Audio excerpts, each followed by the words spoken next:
ಉತ್ತರ ಕನ್ನಡ ಜಿಲ್ಲೆ ಕರ್ನಾಟಕ ರಾಜ್ಯಕ್ಕೆ ಪ್ರಕೃತಿ ಇತ್ತ ಕಾಣಿಕೆ. ನಿಸರ್ಗದ ಸೊಬಗು ಶಕ್ತಿಗಳನ್ನೆಲ್ಲ ಮೈಗೂಡಿಸಿಕೊಂಡು ಮೆರವೆ ಜಿಲ್ಲೆ ಉತ್ತರ ಕನ್ನಡ ಜಿಲ್ಲೆ.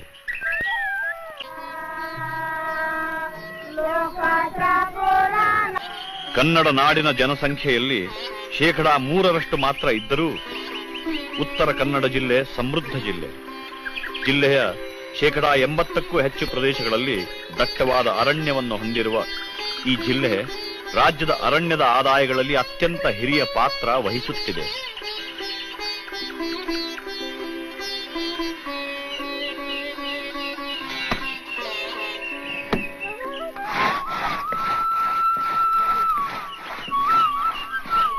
ಕರ್ನಾಟಕದ ಬೊಕ್ಕಸಕ್ಕೆ ತನ್ನ ಅರಣ್ಯ ಸಂಪತ್ತಿನಿಂದಲೇ ಪ್ರತಿ ವರ್ಷ 5 ಕೋಟಿಗೂ ಹೆಚ್ಚು ಹಣವನ್ನು ತುಂಬಿಸುತ್ತಿದೆ.